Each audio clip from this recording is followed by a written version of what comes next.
Your salary slip lands in your inbox every month. Most of us skim through it for the number at the bottom and move on. But there's more in there worth knowing. And how to read a salary slip is one of the simplest starting points for figuring out how to save tax on salary well before tax season creates any last-minute pressure. So today, we're covering exactly that. How to read a salary slip in India, what each line actually means, and where the real opportunities to save tax on salary are in 2026. This is a working woman's guide to decoding her salary slip and saving tax in India 2026. A salary slip is split into two columns, earnings and deductions. Let's start with earnings since that's the side that builds up to your CTC. Basic salary is the core of it, usually 30 to 50% of your total pay, and it's the number everything else like PF and HRA gets calculated from. It's also 100% taxable with no exemptions attached to it. House rent allowance or HRA is typically 40 to 50% of your basic salary. This is the one line with real tax saving potential if you're living in a rented home. HRA can be partially or fully exempt from tax depending on your rent, your city, and your basic salary. Special allowance is a balancing figure. Whatever's left of your CTC after every other component is accounted for.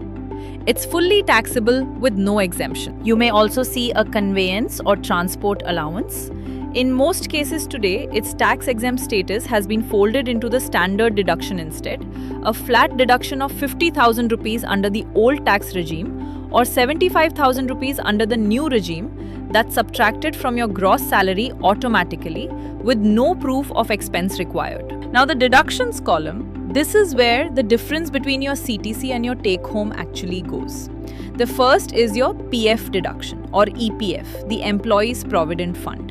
Typically, 12% of your basic salary plus dearness allowance is deducted as your contribution, and your employer usually matches that 12%.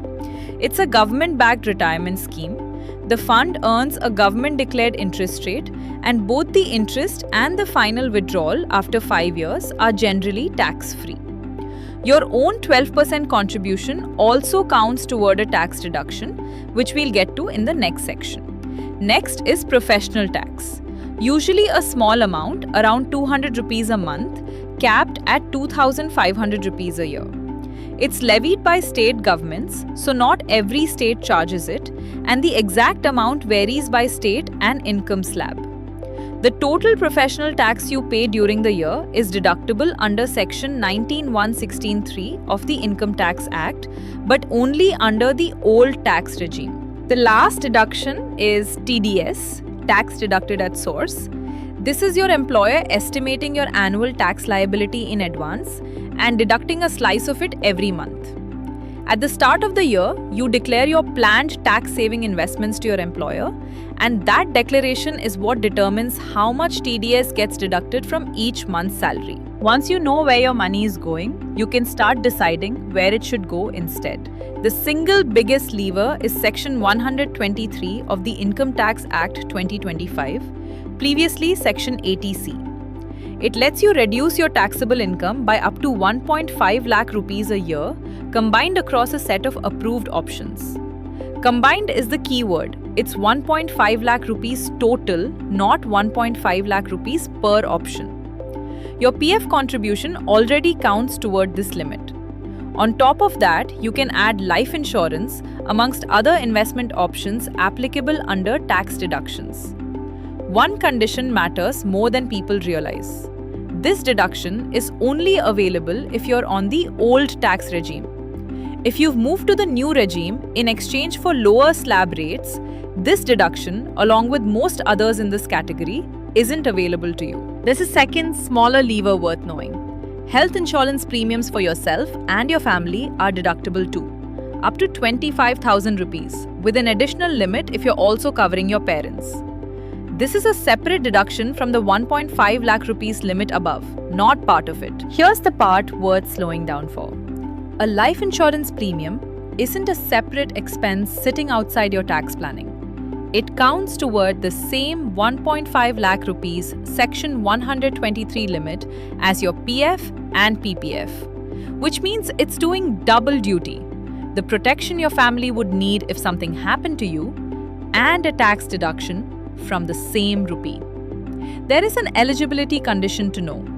For policies issued on or after April 1st, 2012, your annual premium needs to stay within 10% of the sum assured, the cover amount, for the full deduction to apply. For older policies, that limit is more relaxed at 20%. And the premium has to be paid by check or online transfer. Cash payments don't qualify. In practical terms, at the 20% tax slab, a full 1.5 lakh rupees deduction saves you roughly 30,000 rupees.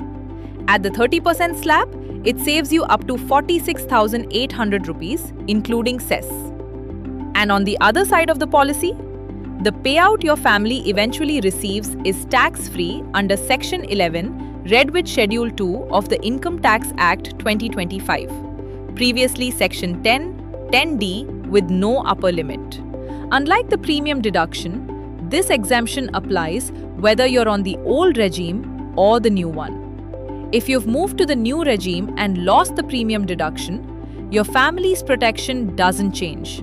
The payout stays fully tax-free either way.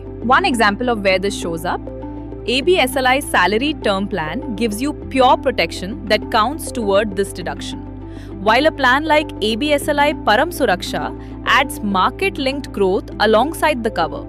And if you add ABSLI Critical Illness Rider to a plan like that, it can extend to serious medical conditions like cancer, heart stroke, or a stroke, sometimes with its own separate health-related tax benefit. If a ULIP premium crosses 2.5 lakh rupees a year, the maturity proceeds become taxable as capital gains. But the death benefit stays tax-free regardless. So that ceiling only affects the maturity side, not the protection side. Is basic salary the same as my take-home pay? No. Basic salary is just one component on the earning side. Your actual take-home is what's left after adding every allowance, like HRA, and subtracting every deduction, like PF, professional tax, and TDS. Can I claim the Section 123, previously Section 80C, deduction if I've chosen the new tax regime? No. Most deductions in this category, including the life insurance premium deduction, are only available under the old tax regime. The new regime offers lower slab rates in exchange for giving up these deductions. Is the life insurance payout my family receives actually tax-free? Yes, under both the old and the new tax regime. The payout is exempt under Section 11, read with Schedule 2 of the Income Tax Act 2025, previously Section 10(10)(d) with no upper limit on the amount, regardless of which regime you're on. One thing to do after this video: pull up your own salary slip and actually read it, line by line, the way we just did. Check what you're already contributing toward the 1.5 lakh rupees Section 123 limit through PF and see how much room is left. If you want to see how a plan like ABSLI's Salary Term Plan or ABSLI Param Suraksha fits into that remaining room, both are linked in the description. Do check it out. No pressure to decide anything today, just worth knowing exactly what your payslip is telling you.